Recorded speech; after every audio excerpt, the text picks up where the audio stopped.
асуудлуудыг оруулж ирж байгаа дотор яг энэ одоо боловсролын салбарын үйлчлэгээний ажилчдын энэ орон тооны нормативыг тогтоох одоо асуудал орж ирж байгаад бол би их баяртай байна. Гэхдээ энэ бол зөвхөн боловсролын салбарын бол асуудал биш. Бүх салбарт энэ одоо нормативыг одоо тогтоомоор. Энэ нормативыг тогтоож ийж өнөөдөр энэ одоо орон тооны асуудал чи яригдан, зардал чирэгдэл, мөнгө төгрөгийн асуудал чи яригдана. Тэгэхгүй бол одоогоор бол яаж өнөөхөр нөө цалингийн сандаа багтаагаад орондоо тогтоох эрхийг нь төсвийн захирагч нартаа өгчдөг. Тэгээд нөгөө цалиндаа тохируулаад бага цалинтай нөгөө нэг данхар бүтцийг чинь дахиад энэ төсвийн захирагч нар чинь хийгээд эхэлнэ. Тэгээд нэг юм ялгаагүй байдал үүсчих гээд байна. Тэгэхээр бүх салбарт энэ одоо нормативыг одоо тогтоогод өгчөж болдгүй юм уу гэдэг одоо би бас асуултыг бол сангийн сайдаас асуумаар. За мөн дээрэс нь нийгмийн даатгалын талаар бол ард иргэд бол асар их олон асуултуудыг, саналуудыг бол над руу илгээж байна. Энэ дотор юу явж байна вэ гэхээр ихтэй сургуулиудаа төгсөөд 2-3 жил ажилгүй байгаа оюутнууд байдаг. Энэ оюутнууд ажил хийхгүй мөртлөө дэвтрээ нээлгээд нийгмийн даатгалаа төлөё гэж өөрсдөө санал гаргаж байгаа. За тэгээ 2-3 жилийн дараа магадгүй ажилд орлоо гэхэд өмнөх нэг ажилгүй байсан жилүүдийг нөхөө төлөё гэж. Тэгэхээр энэ байдлыг нь бид нар одоо бас хууль эрх зүйн зохицуултыг нь боловсронгуй олгоод эхлэх юм бол бас нөгөө нийгмийн даатгалын сангийн орлого маань бас нэмэгдээд эхэлнэ.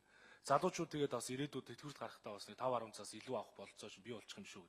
Ийм бол бас санал бол байгаамаа. Тэгэхээр энэ дээр бол бас эрх зүйн зохицуултуудыг нь боловсронгуй олох, холбогдох хууль дуурайнд нь өөрчлөлт оруулах талаар судалж энэ асуудлыг шийдэхин төлөө бас би явна гэдгийг хэлье. Тэгээ энийг бол бас хөдөлмөр нийгэм хамгааллын сайдад бас уламжилж байна. За дараагийн асуудал бол бас боловсролын сайдаас нэг зүйлийг асуумаар байна. Оюутны 70 мянган төгрөгийг одоо бас байхгүй болгож энэ 11 тэрбум төгрөг хэмнэж байгаа явдал өнөөдрийн одоо энэ эдийн засгийн хямралтай нөхцөл байдлын үед бол одоо үнэхээр одоо хийхээс өөр гарцгүй зүйл байжээ. Гэхдээ энэ оюутны 70 мянган төгрөг бол хамгийн зөв бодлого байсан юм шүү.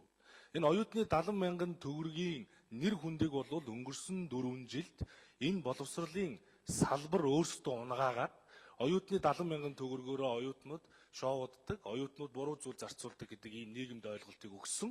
Гэхдээ оюутны 70 мянган төгрөгийг зөв зүйл зарцуулдаг оюутнууд байсан юм шүү. Энийг хэтэрхийг хавтгааруулаа олгосон.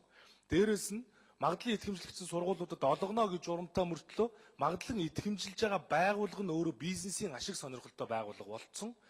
Яамнаас өөрөө квот өгдөг оюутны тооны.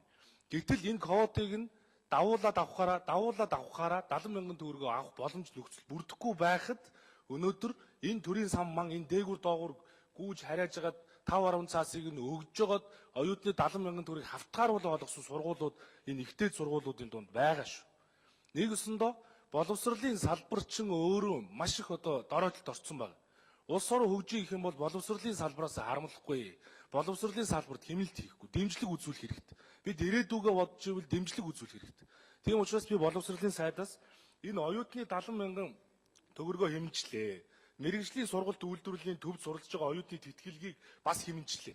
За тэгээд эмсүүд чинь ерөөсөө ямар нөхцөл байдал үүсэж байгаа гэхээр мөнгө өгөөд байдаг, тэтгэлэг өгөөд байдаг, тэнд оюутан сурдаггүй байсан шүү. Нэгсэндээ мэргэжлийн сургалт үйлдвэрлэлийн төвд оюутнууд огт суралцахгүй байгаа. Гэтэл энэ тэтгэлэг нь байхгүй болчих юм бол бүр энд чинь ямар ч оюутан суралцахгүй байдал руу хүрчих гээд нэмэлт 1 минут авчтараа. Өчигдөр 1 минут. Тэгэхээр ийм байдал хүрчих учраас одоо өнөөдөр энд орж ирсэн байна л да. Мэргэжлийн сургалт үйлдвэрлэлийн төвд суралцагч оюутны тэтгэлгийг төсвийн боломжтой уялдуулан төр зогсоож харин төгсөгчдийг ажлын байраар хангахад дэмжлэг үзүүлэх зохицуултын арга хэмжээг авна гэж. Ямар зохицуултын арга хэмжээг авах юм бэ? Өнөөдөр мэргэжлийн сургалт үйлдвэрлэлийн төв тэтгэлэг өгөөд байхад сурахгүй байхад өнөөдөр тэтгэлэг өгөхөө ойлгохоор хүн сурхаа болно. Өнөөдөр дээд боловсрол чинь бүх нийтийн боловсрол биш, элит боловсрол руугаа дэлхийний тандаад эхэллээ. Мэргэжлийн сургалт үйлдвэрлэлийн төвд суралцж байгаа хүмүүс чинь бол харин бүх нийтийн боловсролыг хүртээмжтэйгээр хүртээх ёстой юм хүмүүс байна. Ингэж манай энэ салбарууд чинь мэргэжилтэнгүүд чинь бий болохоос биш. Энд ажиллах хүн байхгүй болно шүү. Мэргэжлийн сургалт үйлдвэрлэлийн төв үүнээс хоош одоо яаж ажиллах вэ? Яаж ажлын байраар хангах гэж байгаа? Ямар бодлого боловсруулах гэж байгаа? Тэр магадлалын итгэмжлэх зөвлөлгээд байгаа тэр нэг бизнес болцсон байгууллагыг цааш тэр нь яаж авч явах юм бэ гэдгийг бас боловсролын сайдаас асууя. За Батцуур сайд хариулъя. Тэгэхээр мэргэжлийн боловсролын салбарыг бол хөдөлмөр нийгэм хамгааллын сайдын эрхлэх асуудлын хүрээнд явж байгаа л да. Зүгээр Тэр оюутны 70,000 тэтгэлэг энтер гэдэг асуудал бол та бодлогын шинж нартай зүйл ярьлаа. Би тантай санал нэг байна. Зүгээр энэ бол одоо төсвийн аргагүй байдлаас энэ төр зүрийн хүндрэл бэрхшээлээс гарахын тулд авч хэрэгжүүлж байгаа төр зүрийн арга хэмжээ гэж сангийн сайд дөрөв бас хариулсан. Энэ бодлоготой бол санал нэг байна.